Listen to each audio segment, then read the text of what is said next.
असली स्वाद। अब आया स्वाद। जब स्वाद के पड़े हो लाले तो MDH का चंकी चाट मसाला डालें। MDH का चंकी चाट मसाला। MDH।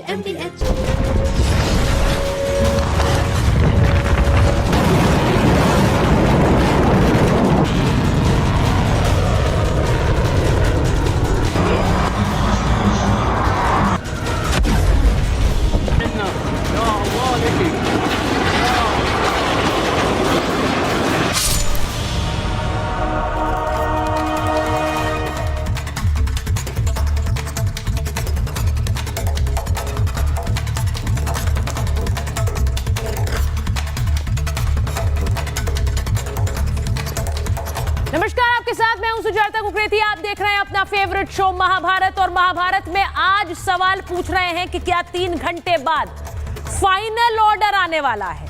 अमेरिकी राष्ट्रपति क्या इस जंग में शामिल होने का ऑर्डर अमेरिकी सेना को ठीक 3 घंटे बाद देने वाले हैं? मैं ऐसा क्यों कह रही हूं? क्योंकि 3 घंटे बाद भारत के समय 9 बजे एक बहुत बड़ी बैठक होगी और उस बैठक में अमेरिकी राष्ट्रपति क्या बड़ा फैसला ले सकते हैं, आज मैं इस पर बात करूंगी। इसीलिए कह रही हूं 3 घंटे बाद क्या फाइनल ऑर्डर आएगा, इसके बारे में आपको बताऊं उससे पहले यह भी बताती हूं कि क्या इस युद्ध में प्रलय आ गई है। इस युद्ध में क्या प्रलय का समय आ गया है, यानी कि युद्ध में ऐसा मुहाना जहां पर दुनिया ने वो तस्वीर देखनी होगी जो आज तक नहीं देखी। आपको दिखाती हूं कि उस प्रलय का एक उदाहरण कैसे सामने आया है। तस्वीर देखिए, अमेरिका ने अपने वो हथियार अब युद्ध में उतार दिए हैं जो अभी तक नहीं उतारे हैं। जो तस्वीर आप मेरे पीछे देख रहे हैं ये उसी प्रलय की है। प्रलय यानी कि कभी ना देखा जाने वाला वो समय जो युद्ध में क्या अब आ गया है। जो आप तस्वीर देख रहे हैं ये अमेरिका के उसी हथियार और उसी प्लेन को डूम्सडे प्लेन कहा जाता है, यानी कि प्रलय की एक तस्वीर, एक झांकी क्या अमेरिका ने दे दी है, इसके बारे में मैं आपको बताना चाहती हूं। क्योंकि डूम्सडे यानी प्रलय का समय, और इसी विमान को अमेरिका डूम्सडे प्लेन कहता है, यानी प्रलय वाला प्लेन। इसका मतलब क्या है, सबसे पहले आपको दिखाती हूं। अमेरिका ने इसे अब ईरान इजराइल युद्ध के समय उतार दिया है। यूएस डूम्सडे प्लेन विमान ने उड़ान भर दी है और परमाणु हमले के समय ही इसका इस्तेमाल होता है। इसका मतलब क्या है, सोचिए इसके बारे में। एक चलता फिरता कमांड सेंटर है ये, और परमाणु हमला झेलने की ये ताकत रखता है। संकट के समय ही इसे उड़ान के लिए निकाला जाता है। तो क्या ये महासंकट का समय है कि अमेरिका ने इसे निकाल दिया है? हफ्ते तक ये आसमान में रह सकता है, हफ्ते भर तक, और हवा में रुककर ही इसमें ईंधन भरा जाता है।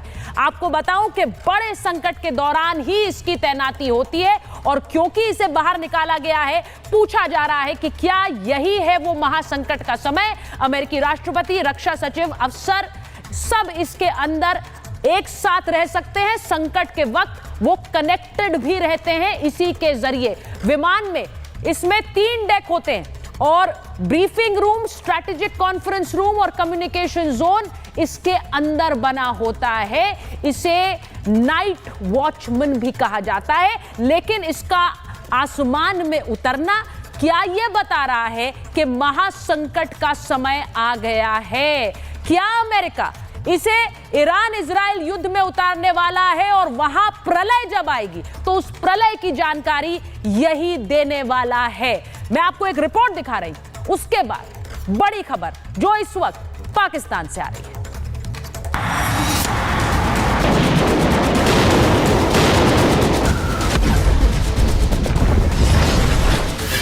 ट्रंप देने वाले हैं फाइनल ऑर्डर। ईरान करेगा सरेंडर या होगा युद्ध भयंकर?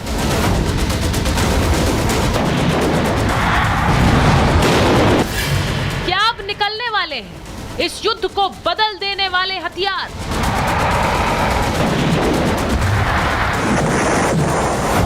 ईरान ने गहरे बंकर में रखे हैं एटमी हथियार। क्या अमेरिका करेगा बंकर बस्टर बम से इन पर वार?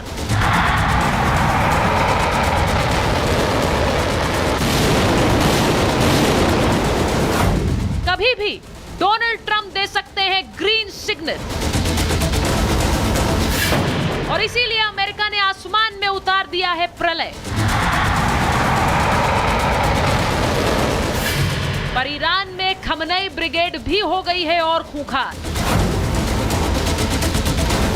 ईरान ने इजराइल पर कर दिया है अब तक का सबसे बड़ा हमला। क्या इजराइल ईरान की इस ताकत को नहीं भांप पाया? अब सबसे बड़ा सवाल, रात 9 बजते ही क्या होने वाला है?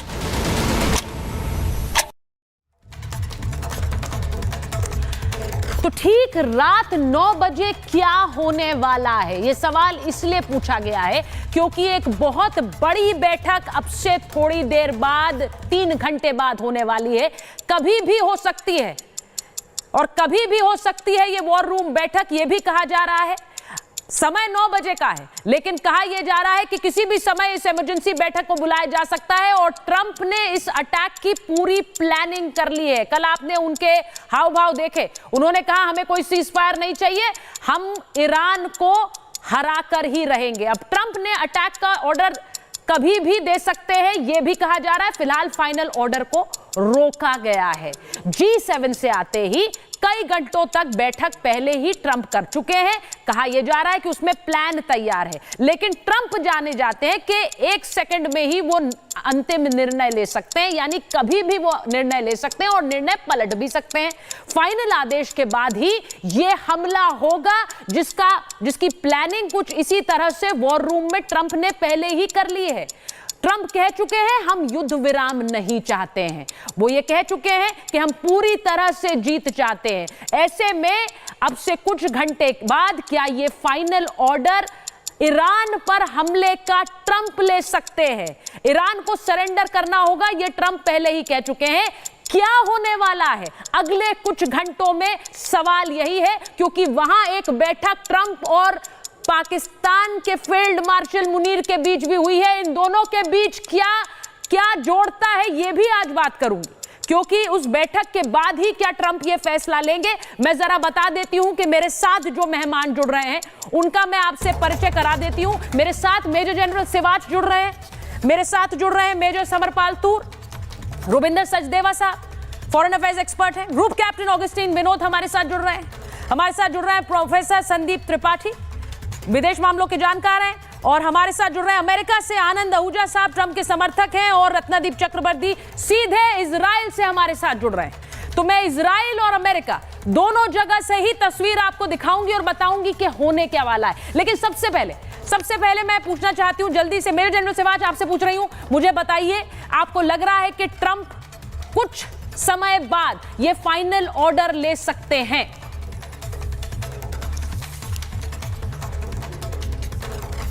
सर अनम्यूट कर लीजिए।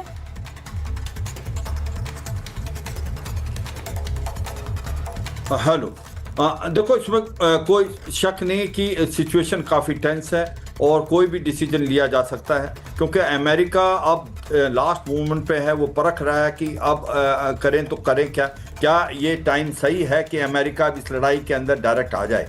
देखो इसमें 2-3 बातें हैं अमेरिका को देखनी पड़ेंगी कि जिस प्रकार से ईरान को देखा गया था कि हो सकता है ईरान की इतनी कैपेबिलिटी नहीं है 4-5 दिन में हाथ खड़े कर देगा, क्योंकि उसके पास उसकी एयर पावर इतनी अच्छी नहीं है, उसके पास मिसाइल और रॉकेट ही हैं।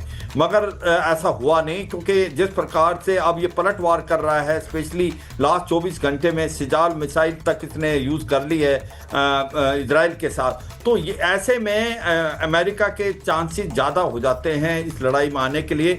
उसमें आपने बहुत ठीक बोला कि जो डूम्सडे प्लान है उसको भी तैयार कर दिया गया है वाशिंगटन में, जो कि बेसिकली लड़ाई के दौरान में लास्ट टाइम बुश ने इस्तेमाल किया था, और वो 7 दिन रह सकता है आसमान पे। उसमें ऑपरेशन रूम भी है, कॉन्फ्रेंस रूम भी है, और एक प्रकार कॉन्फ्रेंस साथ में उसके अंदर कम्युनिकेशन रूम भी। मैं ऐसा लगता है कि जिस प्रकार से जनरल आसिम मुनीर से बात की डोनाल्ड ट्रंप ने, कहीं ना कहीं उनको मालूम है ये सबसे पावरफुल बंदे हैं पाकिस्तान के। वो चाहते हैं कि पाकिस्तान मदद करे उनको स्पेशली बेसिस के लिए और लॉजिस्टिक नोड के लिए, और कहीं ना कहीं पाकिस्तान से टैसिट अंडरस्टैंडिंग हो गई है, क्योंकि उसको चाहिए अगर ईरान पे हमला करना है तो सर ये बहुत बड़ी खबर है मेजर जनरल, जब मैं आपसे बात कर रही हूँ तो ये बहुत बड़ी खबर है, क्योंकि आसिम मुनीर से मुलाकात डोनाल्ड ट्रंप की हो गई है। हम ये पूछ रहे हैं, मेरे सारे मेहमानों को दिखाइए, हम ये पूछ रहे हैं कि आखिर क्या ट्रंप इसी मुलाकात का इंतजार कर रहे थे और इस मुलाकात के बाद क्या बदलेगा?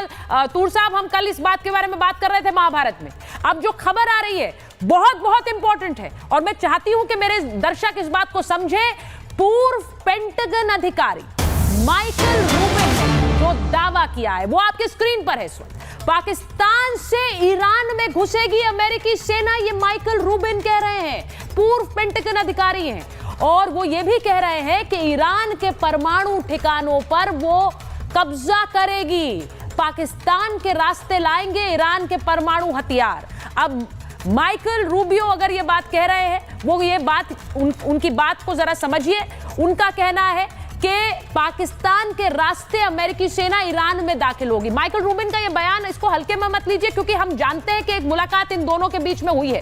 क्या ट्रंप इसी का इंतजार कर रहे थे? आज मेरा सवाल ये है। मैं एक बार जरा मेजर तूर के पास जा रही हूं। मेजर तूर, क्या इसी बैठक का इंतजार कर रहे थे? बहुत से हमारे जो विशेषज्ञ हैं, कल आप भी कह रहे थे, क्या इस बैठक का इंतजार ट्रंप कर रहे थे कि ये रास्ता खुल सके? देखें, अगर सुचारिता, जैसे मैं शुरू से ही बोलता आ रहा हूं कि ईरान हर एक जगह से घिर चुका है सिवाय उसके पूर्वी बॉर्डर को लेके। yes. और आज की तारीख में अगर कोई सोल्जर ऑन ग्राउंड अमेरिकी आर्मी का उतरेगा तो इराक से जाने में सेफ्टी नहीं है, क्योंकि वहां पे जो टेररिस्ट तंजीम्स हैं वो उसे ऑपरेट नहीं करने देंगी, वहां पे प्रॉब्लम होने वाली है। ऊपर से हिजबुल्ला अपने आप उसने घोषणा कर दी है कि जिस दिन अमेरिका उतरेगा लड़ाई में तो हिजबुल्ला भी हमला करने वाला है इजराइल के ऊपर। हूती जो रिबेल्स हैं वो लाखों की तादाद में, उन्होंने सपोर्ट दे दिया है ईरान को। तो देखें, एक ही जगह बची है, वो है पाकिस्तान। तो जो फील्ड मार्शल मुनीर के साथ मीटिंग हुई है वो टैक्टिकल डिसीजन को लेके हुई थी कि अगर वो हाँ करते हैं तो आज रात की जो मीटिंग होगी विद द मिलिट्री कमांडर्स और प्रेसिडेंट ट्रंप की, वो इस पे निर्भर करता है कि आसिफ मुनीर की हाँ या ना के मुताबिक कार्रवाई की जाएगी। पर देखिए, वो हाँ या ना करें, आपको लगता है वो तो अब सीधे कह रहे हैं कि पीस प्राइज दे दिया जाए। उनका जो टोन है, उनके जो बयान है, वो दिखा रहे हैं कि किस तरफ जा रहे हैं। डोनाल्ड ट्रंप की जिस तरह तारीफ कर रहे हैं ये फील्ड मार्शल, उससे दिख रहा है कि पाकिस्तान और अमेरिका के बीच क्या पकड़ा है। मैं एक बार मैं जरा जल्दी से आनंद साहब के पास जाऊंगी, क्योंकि अमेरिका से हमारे पास जुड़े हुए हैं। जरा प्लीज मेरे दोनों मेहमानों को दिखाइए जो अमेरिका से जुड़े हैं, जो इजराइल से जुड़े हुए हैं। आनंद साहब, thank you so much for joining us. आप जान रहे हैं डोनाल्ड ट्रंप कितनी सुर्खियां बटोर रहे हैं। अब वो क्या करेंगे नहीं पता है किसी को, लेकिन क्या वो ये फाइनल ऑर्डर आज दे सकते हैं ईरान पर हमले का? मैं ये जो आज का हमारा मुद्दा है जिस हम डिस्कस कर रहे हैं, इसको मैं दो पहलुओं में देखता हूँ। पहली तो बात आपने जो कहा कि डूम्सडे पर्दे का दिन है, वो सिर्फ इजराइल और ईरान के युद्ध की वजह से नहीं है। अगर हम देखें तो यूक्रेन और रशिया का जो चल रहा है और इंडो पाकिस्तान बॉर्डर पे जो टेंशन छाई हुई है, तो पूरा माहौल विश्व के अंदर जो है वो इस वक्त ऐसा है कि मैं अगर आपकी इजाज़त हो तो इसको इन दो शब्दों में कहना पसंद करूंगा कि आंख जो कुछ देखती है लब पे ला सकता नहीं, मैं वे हैरत हूँ ख्याले अंजामे कारवां से, कि दुनिया क्या से क्या हो जाएगी मुझे इसका फिक्र है। ये सिर्फ ईरान और जो है इजराइल का युद्ध नहीं है, जो पूरा माहौल बना हुआ है। तो एक ये बात जो आपने कही पहले आने वाली है, आप जो बात आनंद साहब कह रहे हैं, आनंद साहब आप जो बात कह रहे हैं, ये बात बार बार हम यहाँ हिंदुस्तान में इसकी चर्चा कर रहे हैं। ये प्रलय का दिन मैंने इसीलिए कहा क्योंकि डूम्सडे प्लेन पहले अमेरिका ने कब आखिरी बार उतारा था, जरा आप याद कीजिए। उसका उतरना वॉशिंगटन के आसमान में, ये अपने आप में क्या एक संकेत है। डूम्सडे प्लेन यानी कि प्रलय, डूम्सडे का मतलब क्या होता है, इसीलिए हम इस पर चर्चा कर रहे हैं। एक बार मैं सर आपके पास वापस आ रही हूं, मैं एक बार रत्नदीप के पास जा रही हूं जो इजराइल से हमारे साथ जुड़े हुए हैं। रत्नदीप, क्या यह बिल्कुल क्लियर है कि वहां ईरान में न्यूक्लियर फैसिलिटीज पर हमला तब होगा जब अमेरिका कहेगा कि हम बंकर बस्टर बम्स गिराएंगे? वहां पर बहुत तबाही मचाई है ईरान ने, लेकिन अब इजराइल इससे बड़ा हमला करेगा। Ratnadeep,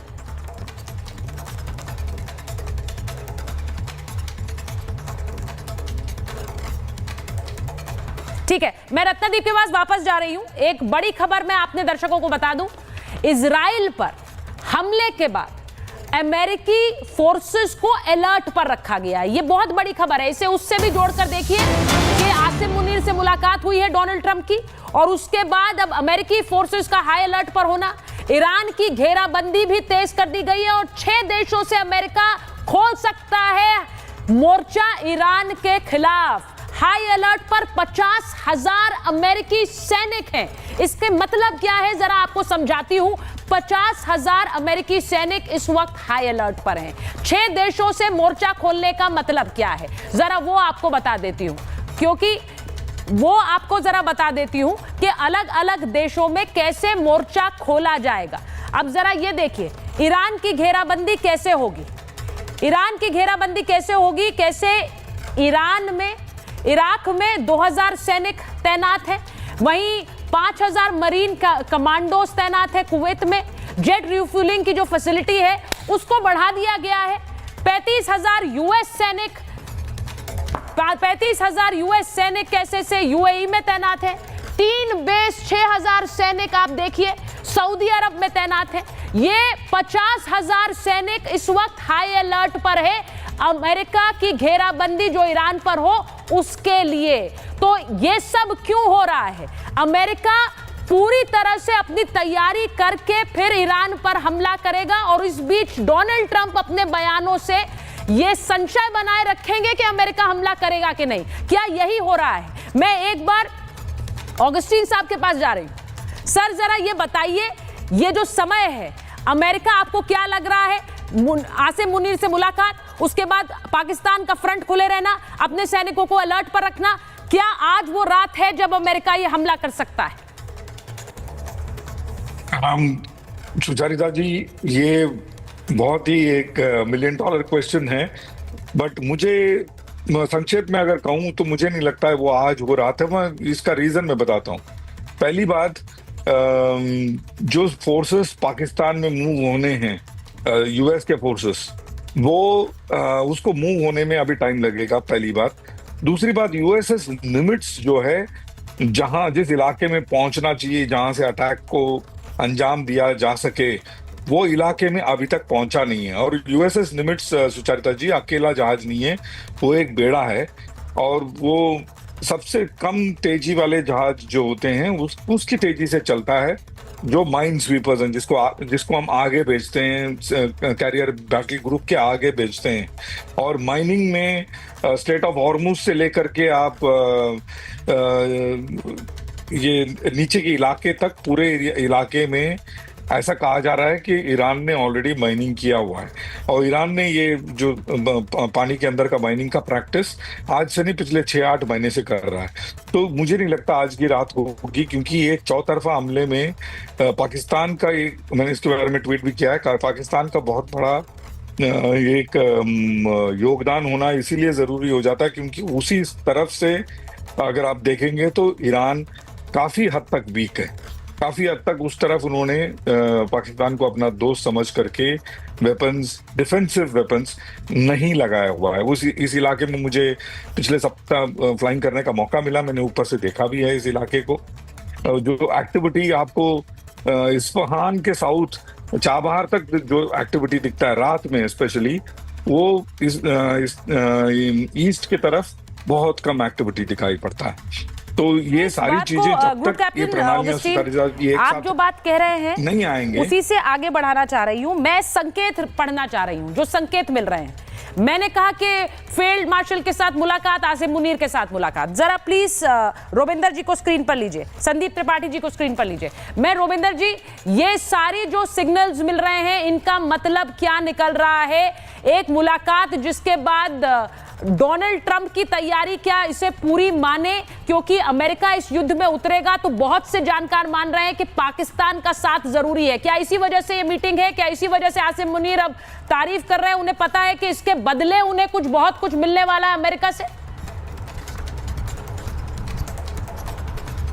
thank you Suchita ji. Yes, एक एलिमेंट है, but let me just step back. America पूरे चांसेस, संकेत जो मिल रहे हैं, मुनीर पे आता हूं मैं, अटैक करेगा, परंतु अमेरिका अपनी आर्मी वगैरह नहीं लगाएगा। अभी अमेरिका मेरे विचार से अभी केवल और केवल bunker buster bombs Fordow facility में वेव अपॉन वेव से मारेगा और उस फैसिलिटी को डिस्ट्रॉय करने का कोशिश करेगा। ये अमेरिका करेगा।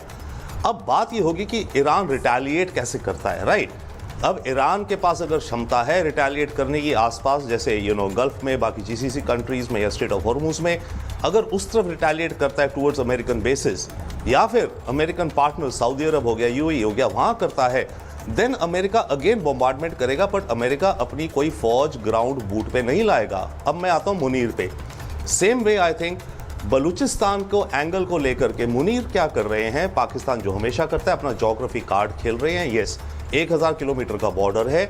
ये अमेरिका को ये ऑफर दे रहे हैं कि अगर आपको चाहिए हो इस रास्ते से स्पेशल एजेंट्स, देखिए मोसाद के ऑलरेडी घुसे हुए हैं रेजिम चेंज के लिए अंदर 2-3 हज़ार, जो भी अमेरिका के भी अगर ये चाहें स्पेशल फोर्सेस केवल और रॉकेट लॉन्चर्स, ग्रेनेड वगैरह, बलूचिस्तान जो ईरान की बलूचिस्तान है वहां डाल दिए जाएं, ताकि ईरान के अंदर रेजिम चेंज का मोमेंटम बढ़े।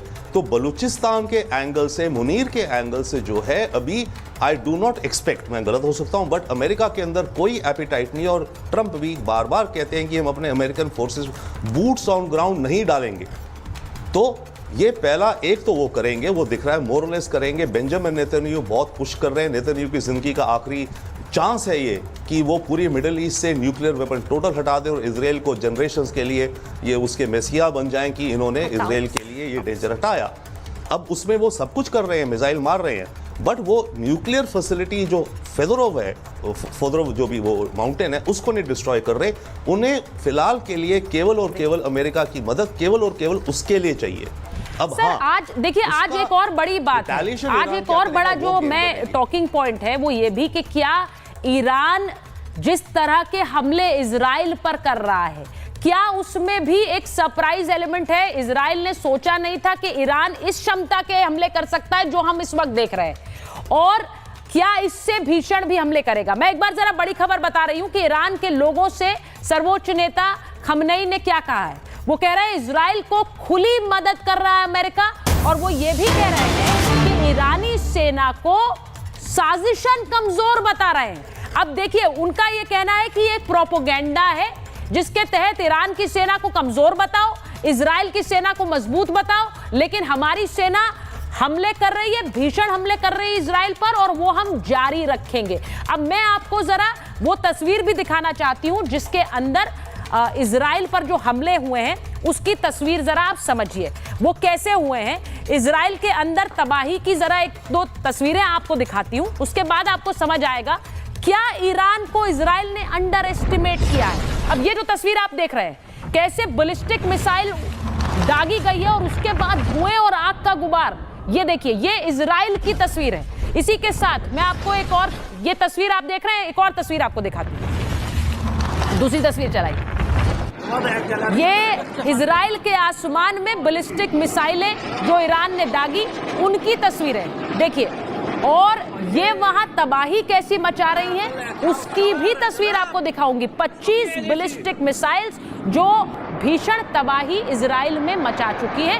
कैसी तबाही वो आपको दिखाती हूं। वहां पर उनका स्टॉक एक्सचेंज वो किस तरह से क्षतिग्रस्त हो गया, वहां पर जरा तबाही की तस्वीर चलाइए। वहां उनका स्टॉक एक्सचेंज किस तरह क्षतिग्रस्त हुआ, वहां उनके वाहन, ये देखिए, ये इजराइल की तस्वीर है, जरा इन्हें पूरा काट दीजिए। रिहायशी इलाके पूरी तरह से ध्वस्त हो चुके हैं। कितनी बिल्डिंग्स ऐसी हैं जो ध्वस्त हो चुकी हैं। ये इजराइल के अंदर की तस्वीर है। अगर कोई ना बोले तो शायद ये लगेगा कि इजराइल ये भीषण हमला ईरान पर कर रहा है, लेकिन इजराइल को भी मार पड़ रही है। अब मैं इससे जुड़ी बात संदीप जी आपसे पूछ रही हूं, क्या इजराइल ने ईरान को अंडर एस्टिमेट किया है?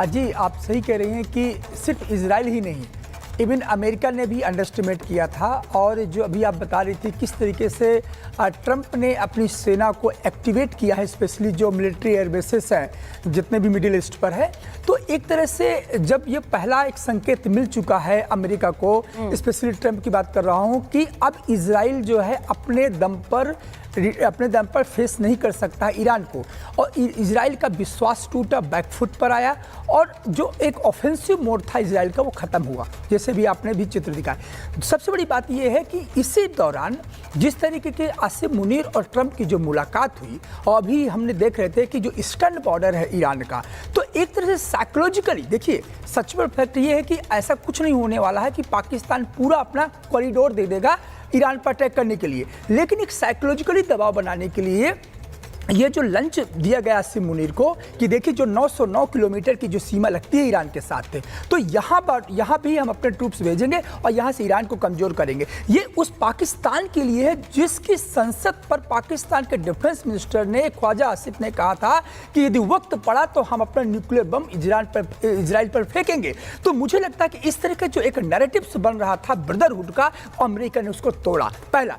दूसरा ये है कि अब अमेरिका को ये लग गया है कि यदि मैं पोस्चरिंग नहीं किया, पहले तो स्टेटमेंट से पोस्चरिंग हुई, और वो स्टेटमेंट से पोस्चरिंग जब काम नहीं आई, तो आज हम देख रहे हैं कि 50,000 के जो ट्रूप्स अमेरिका के हैं और जो सारे मिडिल ईस्ट पर हैं, स्पेशली यदि बॉर्डर की बात करूं ईरान की, तो वो सारे एक्टिव हैं। तो एक तरह से ईरान पर पूरी तरह से साइकोलॉजिकल प्रेशर बनाने की ये कवायद है कि कहीं ना कहीं ईरान को जोड़े। लेकिन सच्चाई इस बात की है, जब तक ग्राउंड में आकर के, जब तक अमेरिकन ट्रूप्स ग्राउंड में आकर के ईरान से आमना सामना नहीं करेंगे, तब तक ईरान एयर सुपरियोरिटी जो थी इजराइल अमेरिका की, उसे ईरान ने तोड़ा। जब तक वो ये नहीं करेंगे, रोबिंदर जी ने कहा कि मुझे नहीं लगता है कि अमेरिका अपने ट्रूप्स उतारेगा। देखिए ये भी, अब ये जो संशय बना हुआ है, ये किसी को समझ नहीं आ रहा है। किसी को लग रहा है अमेरिकी ट्रूप्स उतरेंगे, क्यों? मैंने इसीलिए वो नंबर दिखाया कि अमेरिका के जो ट्रूप्स हैं, जो सेना है, और जो मध्य पूर्व के देशों में जो सेना है वो कैसे हाई अलर्ट पर है, मैंने इसीलिए दिखाया।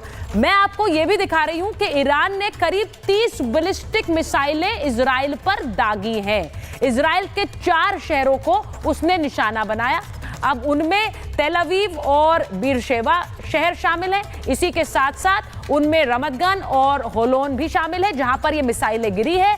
सोरोको हॉस्पिटल पर मिसाइल से अटैक किया गया, जिसको वॉर क्राइम बता रहा है इजराइल। दक्षिण इजराइल का ये सबसे बड़ा अस्पताल है, और हमले में इसमें अब तक 25 लोगों की मौत हो गई है।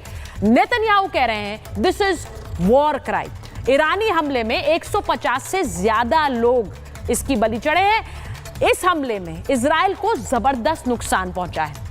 अब मेरा सवाल यह है, इजराइल कह रहा है थैंक यू ट्रंप, आप हमारी मदद कर रहे हैं, लेकिन वो जानते हैं कि उन्हें भी नुकसान हो रहा है। अब वो क्या उम्मीद कर रहे हैं कि उनके साथ अब अमेरिका किस तरह से इस वॉर में आएगा? मैं मेजर जनरल सिवाच आपसे पूछ रही हूं, आपको लग रहा है कि अमेरिका ट्रूप्स उतारेगा या नहीं उतारेगा? क्योंकि आप देख रहे हैं दोनों ही मत हैं। हाँ बिल्कुल, देखो सीता, मेरे को लगता है कि ट्रुप्स नहीं उतारेगा, मगर क्या करेगा? देखो ये सच्चाई है कि ये तो लग गया पता कि इजराइल अकेला ईरान को हरा बिल्कुल नहीं पाएगा, क्योंकि जो हमने सोचा था कि इजराइल की एयर पावर बहुत है, एयर स्पेस की पूरी एयर सुपेरिटी कर ली है, मगर जिस प्रकार से पलटवार किए ईरान ने, specially concentration of missile, Sejjil missile से जैसे फायर किया है, तो काफ़ी हद तक जो इसका आयरन डोम सिस्टम था उसको सैचुरेट कर दिया, और 20 से 30% जो मिसाइलें हैं वो जाके अपने टारगेटों को हिट की है और इजराइल को भी नुकसान हुआ। तो ऐसे में मुझे लगता है कि अमेरिका की एंट्री काफ़ी हद तक लगती है होने वाली है, और अगर होती है, क्या वो अपने ट्रुप्स डालेगा? मुझे लगता नहीं कि वो ट्रुप्स डालेगा, क्योंकि उसमें बहुत नुकसान होने का चांसेस है, और ऐसा रिस्क अमेरिका नहीं लेगा। अमेरिका क्या करेगा? अमेरिका एक तो कर रहा है कि एक पोस्चरिंग कर रहा है, एक प्रकार प्रेशर डाला ईरान पे, 3 एयरक्राफ्ट कैरियर ग्रुप लेके आ गया है। उसके बाद अपने जो ट्रुप्स हैं उनको हाई अलर्ट पे कर दिया, मिसाइलें, रॉकेट, और उसके बाद B-24 बॉम्बर जो हैं वो GBU-57 जो कि बंकर बस्टिंग, वो फोर्दो में डालेंगे। मुझे लगता है चारों तरफ से हमला होगा, मगर ट्रुप्स नहीं डालेंगे। दूसरा, पाकिस्तान क्या मदद दे सकता? पाकिस्तान एयर बेसिस देगा, पाकिस्तान लॉजिस्टिक नोड बनाने के लिए परमिशन देगा, पाकिस्तान इंटेलिजेंस देगा। अब यह भी सच्चाई है, एक अकेला देश मुस्लिम वर्ल्ड जो पाकिस्तान खुल के आ रखा था ईरान के साथ, आज एकदम पलटा बदल दिया है, स्पेशली डोनाल्ड ट्रंप और आसिम मुनीर की बातचीत से। तो ये सच्चाई है। कहां पर अमेरिका वीक है? अमेरिका वीक है, इसकी जो बेसिस हैं, ये जो सऊदी में, यूएई में, कुवैत में, इनका एयर डिफेंस सिस्टम इतना पुख्ता नहीं है जितना इजराइल का है। अगर ईरान इनके ऊपर पलटवार करेगा तो आप देखेंगे इनके ऊपर भी नुकसान होगा। और क्योंकि ईरान के पास रॉकेट और मिसाइल का भंडार है, वो किसी ने नहीं सोचा था कि इतने होंगे। अब ये लड़ाई क्या मोड़ लेगी? देखो, ये लड़ाई मुझे नहीं लगता इतनी जल्दी खत्म होने वाली है, क्योंकि ईरान के पास जो रॉकेट और मिसाइल अगर जब तक रहेंगे, जब तक चलता रहेगा, और boot on troops on ground और बूट्स ऑन ग्राउंड के मुझे चांसेस कम लगे। अमेरिका बिल्कुल चांस नहीं लेगा। अमेरिका ने अगर बूट्स ऑन ग्राउंड डाले ईरान में तो मुझे लगता है वो सबसे बड़ी गलती होगी, क्योंकि उसके लिए आसान नहीं होगा फिर निकलना। और Iran is not a easy cake war. Iran की एक स्ट्रॉन्ग मिलिट्री है। ईरान की सबसे बड़ी क्वालिटी है उसकी आर्टिलरी, इन्फेंट्री एंड आर्मर। उसकी वीकनेस थी एयर पावर, जिसको एक्सप्लॉइट किया इजराइल ने, जिसको एक्सप्लॉइट करेगा अमेरिका। अगर आप एक बार मैं ग्रुप कैप्टन विनोद से पूछती हूँ। ग्रुप कैप्टन विनोद, जिस डूम्सडे प्लेन की हम बात कर रहे हैं, जिसे हम अगर आसान भाषा में अपने दर्शकों को बताएं, डूम्सडे यानी कि प्रलय का समय, तो वो प्रलय के समय में ही निकलता है और अमेरिका ने इसे निकाला है। इसका मतलब क्या समझा जाए? अच्छा सवाल है चर्चा जी, और मैं इसीलिए डूम्सडे प्लेन और इसकी कैपेबिलिटी को अपने पीछे लगाया हुआ हूँ। आप यहाँ बाएं पूंछ की तरफ देखते हैं तो एक VLF एंटेना है जिसको बोलते हैं very low frequency antenna. VLF antenna Sucharita ji सिर्फ और सिर्फ पनडुब्बियों से संचार रखने में काम आता है। हवा से VLF एंटेना और LF एंटेना, लो फ्रीक्वेंसी एंटेना, ये एंटेनाएं बहुत लंबी होती हैं, किलोमीटर लंबी होती हैं। तो ये जहाज हवा में जाने के बाद ये एंटेना बाहर निकलता है और इस एंटेना से आप पनडुब्बियों से संपर्क रखते हैं। और क्यों रखते हैं, ये सबसे बड़ा सवाल है। जब आप न्यूक्लियर ट्रायड की बात करते हैं, मतलब 3 तरफा हमला, जब आप न्यूक्लियर हमला करते हैं किसी भी देश पे, सबसे ट्रायड में सबसे आखिर में आता है पनडुब्बियों से न्यूक्लियर हमला। वो जो डूम्सडे कह रहे हैं ना, प्रलय का जो आखिरी बिंदु है वो है सबसरफेस या फिर पनडुब्बियों से न्यूक्लियर वेपन जब दागते हैं, वो उसका जो संचार है, उसका जो गो अहेड है या उसका जो ऑर्डर है, ये जो मेरे बाएं तरफ ऊपर के एंटेना है यहाँ से निकलता है। अब ठीक मेरे सर के पीछे आप देखेंगे इनमरसैट का है, तो ये सैटेलाइट कम्युनिकेशन, सैटेलाइट UHF संचालन का एंटेना है। और ये मिलस्टार का ये सबसे बड़ा इंपॉर्टेंट एंटेना है, जो स्टार वॉर्स जिसको कहते हैं उससे संपर्क रखने का मतलब अंतरिक्ष से कोई अगर आपको हमला करना है तो उसका कैसे किया जाए, ये मिलस्टार एंटेना उस काम करता है। सुपर हाई फ्रीक्वेंसी, यानी आप ये कह रहे हैं न्यूक्लियर सबमरीन से कांटेक्ट बनाना, अगर वहां पर एक कोई बड़ा हमला भी होता है, हम नहीं जानते कि उसकी इंटेंसिटी कितनी होगी, अमेरिका क्या प्लान कर रहा है, लेकिन उस समय में सारी जानकारी अमेरिकन हेडक्वार्टर तक पहुंचाना, उसका काम ये प्लेन कर सकता है, क्योंकि उस पर कोई असर नहीं होगा हमले का। ये बहुत जरूरी है बताना कि इस प्लेन पर, जिसको जिस तरह से बनाया गया है, इस पर उस हमले का असर नहीं होने वाला है। मैं एक बार ये भी बताऊं कि अमेरिका में, जैसा हमने कहा कि थोड़ी देर बाद एक बड़ी बैठक होगी, उस बैठक से क्या निकलेगा, क्या एक फाइनल ऑर्डर दिया जाएगा, हम इसी पर बात कर रहे हैं। लेकिन इन सब के बीच जैसा आप देख रहे हैं कि पुतिन और जिनपिंग के बीच भी एक बात हुई है। अब देखिए कि वर्ल्ड ऑर्डर में किस तरह की हलचल मची है इस जंग से। एक तरफ जिनपिंग बैठे हुए हैं, एक तरफ पुतिन है, उनके बीच भी एक फोन कॉल हुई और उस फोन कॉल को लेकर जरा बड़ी खबर चला दीजिए। जिनपिंग और पुतिन के बीच ये फोन कॉल हुई है और उसके बाद उन्होंने इस हमले को कंडेम किया है। पुतिन और जिनपिंग के बीच फोन पर बात, पुतिन जिनपिंग ने इजरायली हमले की निंदा की है और यह भी कहा है कि सैन्य संघर्ष से विवाद का हल नहीं होगा। सैन्य संघर्ष से विवाद का हल नहीं होगा। इससे पहले रशिया कह चुका है, बहुत इंपॉर्टेंट है ये, इससे पहले रशिया कह चुका है कि इस जंग में अमेरिका को नहीं उतरना चाहिए, क्योंकि अगर अमेरिका उतरेगा तो बहुत कुछ उसके बाद बदलेगा। अब इसका मतलब क्या है मेजर तूर? क्या इसका मतलब यह है कि पुतिन और जिनपिंग इस बात को असेस कर रहे हैं कि ईरान को एक तरह से वहां पर तख्ता पलट करना अमेरिका प्लान है और वो उसके खिलाफ क्या उतर सकते हैं? मैं जरा आपसे पूछूंगी। देखें सुचारिता, ईरान काफी सालों से केजीबी का एक सेफ हाउस की तरह से था जगह। तो यहाँ पे ज्यादातर रशियन ऑपरेटिव्स और नॉर्थ कोरियन साइंटिस्ट की आवाजाही बहुत ज्यादा रहती थी। जो भी ईरान का न्यूक्लियर प्रोग्राम है वो नॉर्थ कोरिया की बदौलत है। और जिस तरीके से ओपनली केजीबी के ऑपरेटिव्स यहाँ पे अपनी शरण लेते थे और फिर सीरिया में जाके भी ऑपरेट करते थे और बाकी अमेरिकन एलाइड जो एलाइज हैं उनके ऊपर नजर रखना, तो देखें ईरान का गिरना बहुत ही बड़ा झटका होगा रशिया के लिए एक हद तक। और दूसरा देखिए जिस तरीके से यूएस ने अपनी नेवल फ्लीट्स को साउथ चाइना सी से हटा के अब अरब सागर में लेके आ रहे हैं, तो चाइना को एक काफी बड़ा मौका मिल जाता है कि वो ताइवान की वल्नरेबिलिटी का फायदा उठाए। और कल शाम को उत्तरी कोरिया ने कम से कम 10 रॉकेट फायर किए थे जब साउथ कोरिया और यूएस फोर्सेस एक जॉइंट एक्सरसाइज कर रही थी।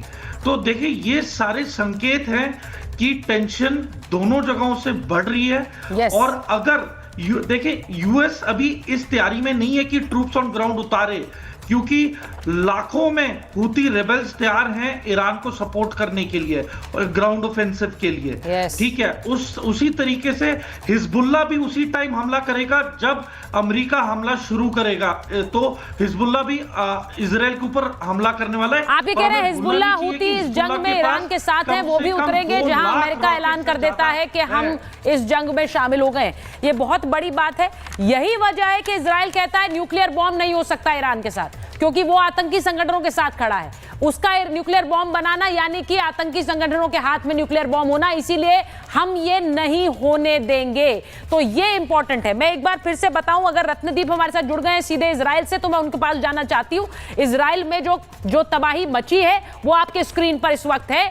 रत्नदीप, अगर आप मुझे दिखा सकते हैं वहां क्या तबाही मची है लाइव इजराइल से, हमारे साथ रत्नदीप जुड़े। मैं आपको एक चीज कैमरा को दूसरी तरफ करके दिखाता हूँ। फुल दिखाइए प्लीज। जो आप बिल्डिंग देख रहे हैं, और ये बिल्डिंग लगभग 2 दिन पहले यहाँ पे एक मिसाइल गिरा था सामने एकदम, और ये पूरा बिल्डिंग देख सकते हैं इवैक्यूएट करना पड़ा। सामने जो भी घर है वो सारे घर टूट गए हैं, और जो भी यहाँ पे सिविलियन रहते हैं वो सारे बंद है। इनफैक्ट यहाँ पे 2-3 दिन पहले कॉफी शॉप भी होते थे, ये सारे बंद पड़े हैं अभी। और बोला है कि 1-2 दिन पहले का जो स्ट्राइक हुआ है यहाँ पे, लगभग 20 से 30 जो घर यहाँ पे है वो सारे नष्ट हो गए, और उनके जो भी रेसिडेंट्स थे यहाँ पे सबको निकालना पड़ा। आपको मैं सामने से दिखाता हूँ, ये देखिए, ये पूरा स्ट्रक्चर टूट गया है। मैं आपको और एक चीज दिखाता हूँ। यहाँ पे कैफे शॉप खुला था 1 हफ्ते पहले, ये कैफे शॉप अभी बंद कर दिया गया है, और यहाँ पे लिखा है नरिश विल बी बैक। तो ये जो पूरा इलाका है, ये इस वक्त रत्नदीप इजराइल से हमारे साथ लाइव जुड़े हुए हैं, और वो तस्वीरें वहां से दिखा रहे हैं जो आज हमले हुए उसके बाद की जो तस्वीरें हैं वो भी वो दिखा रहे हैं, और वहां कैसी तबाही मची है। रत्नदीप, वहां पर इजराइल में ये कहा जाता है कि हर इमारत के नीचे बंकर्स हैं, क्योंकि उन्हें पता है उन पर कभी भी हमला हो सकता है। तो जी हाँ जी बिल्कुल। और ये भी पता है कि आज मैं सुबह भी गया था एक ऐसी जगह पे, मैंने देखा जो ऊपर वाले जो मंजिल है वो पूरा टूट गया था। क्योंकि वो बंकर में गए थे, उनका जान बच गया था, खरोच के बिना बाहर आए थे, लेकिन पूरा ऊपर के 2 मंजिल पूरा नीचे गिर गया था। तो बंकर के बिना ये जो बॉम्ब्स गिर रहे हैं, ये जो मिसाइलें गिर रहे हैं, उसके बिना, बंकर्स के बिना रहना बहुत ही ज्यादा मुश्किल है। और 10 मिनट मिलता है सायरन बजने के बाद, आपको बंकर जाने पे टाइम मिलता है। उस 10 मिनट के अंदर भीतर आप अपनी जिंदगी अपने हाथ में लेके जाते हो। आपने फिर भी देखा है, मैं आपको बोलूं, 2 दिन पहले पेटा टिकवा में बंकर के अंदर थे, लेकिन डायरेक्ट हिट हुए थे, वहां पे मारे गए थे। तो ऐसा नहीं कि बंकर पूरा फुल प्रूफ है, लेकिन मंजिल में रहने के ऊपर 1-2 फ्लोर में रहने के लिए जो सेफ रूम नहीं है, उससे बहुत ज्यादा सेफ है अगर आप बंकर में जाके रुके। देखिए ये इजराइल की तस्वीर है। अब ये बड़ा दिलचस्प है समझना। मैं मेजर तूर के पास जा रही हूँ, जरा एक बार मेजर तूर, ये बड़ा दिलचस्प है कि वहां पर इजराइल जानता है हमें हमारे ऊपर भी हमला होगा, हमारे ऊपर भी, हमारे देश में भी तबाही मच रही है, लेकिन उन्हें there is nobody stopping them. वो ईरान पर हमला कर रहे हैं, और वो अभी आईडीएफ को कह रहे हैं नेतन्याहू कि इससे भीषण हमला करिए। उन्हें पता है उनके देश में भी तबाही मचेगी, लेकिन नहीं रुकेंगे वो। देखिए सुचारिता, अगर आप इतिहास में जाएं तो जो 6 डे वॉर था, यौम किपुर वॉर, हाँ। उसमें तो फोर्सेस काफी किलोमीटर तक अंदर आ चुकी थी। इनके बहुत ही मतलब जो इजराइल ने किया था एरियल शेरॉन के अंडर, जनरल एरियल शेरॉन के अंडर, वो टैक्टिकल विड्रॉल इन्होंने विड्रॉ करके अपनी तैयारी की और इलाका तैयार किया जहां जहां पे सीरिया के टैंक, लेबनी ये हिजबुल्लाह की जो फोर्सेस हैं उनके लिए किलिंग एरिया रेडी किया था। तो देखें, इन्हें पता है ये कॉन्स्क्रिप्ट से भरी हुई पॉपुलेशन है, ये घबराते नहीं है, और बॉम्बे इन्हें पता है कि नुकसान होगा, पर ये एक माइंडसेट लेके चल रहे हैं कि आज नुकसान उठा लो ताकि आने वाली 5 से 10 पीढ़ियां शांति से सरवाइव कर सकेंगी।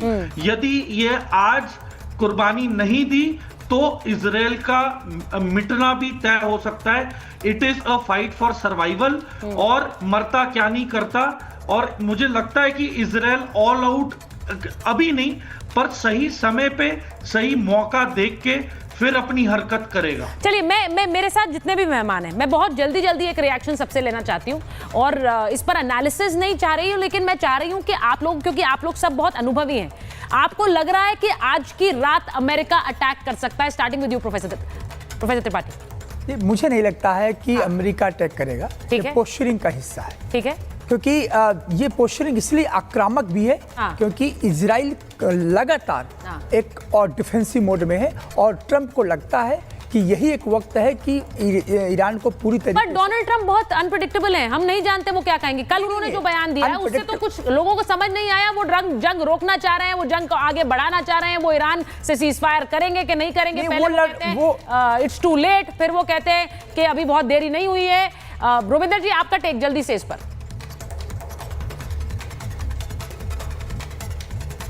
प्लेन के बारे में मेरे ख्याल से ये ज्यादा साइकोलॉजिकल है। डूम्सडे प्लेन बनाया जब व्हाइट हाउस पर अटैक हो, ताकि प्रेसिडेंट और डिफेंस सेक्रेटरी इत्यादि फ्लाइंग व्हाइट हाउस बन जाता है वो। जब न्यूक्लियर अटैक अमेरिका पे, आपको याद है पुतिन का भी डूम्सडे प्लेन की बात होती थी। तो ये डूम्सडे प्लेन अमेरिका को क्या उड़ाने की जरूरत है? जंग इतनी दूर हो रही है, उनके ऊपर कोई न्यूक्लियर अटैक नहीं आने वाला। सो आई डोंट अंडरस्टैंड ये डूम्सडे प्लेन क्या करेगा other than psychological one.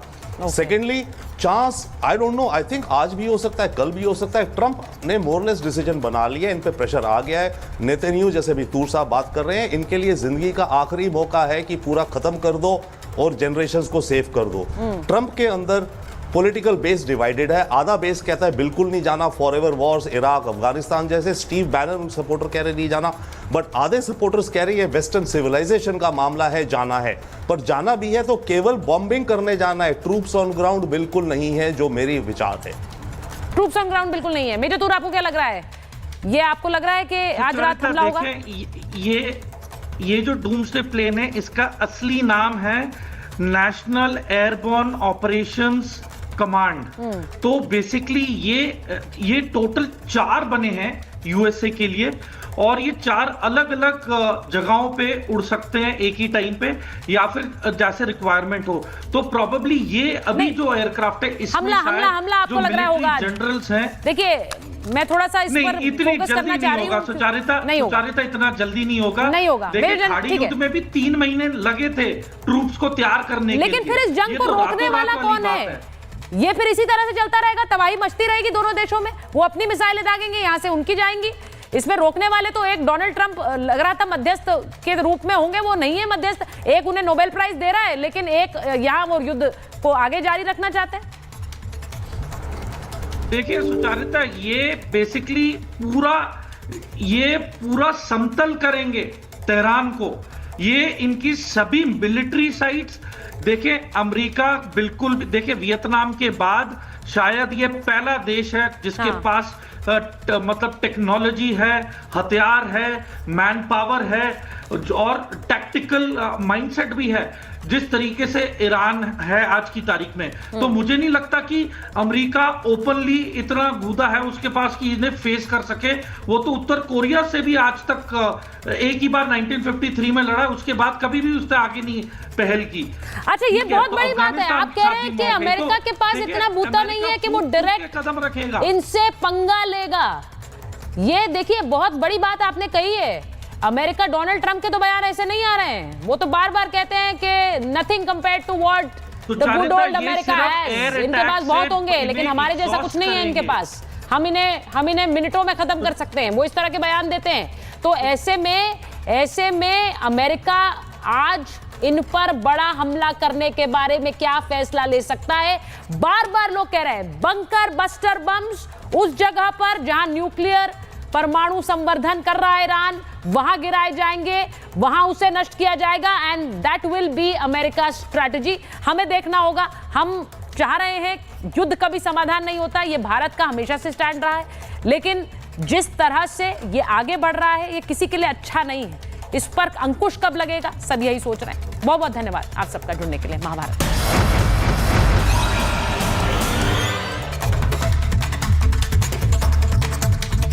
MDH की हल्दी मिर्ची धनिया करे कमाल, ये रंग दे, ये खुशबू दे, ये तीखा, ये कम पड़े, क्या निराला MDH मसाला।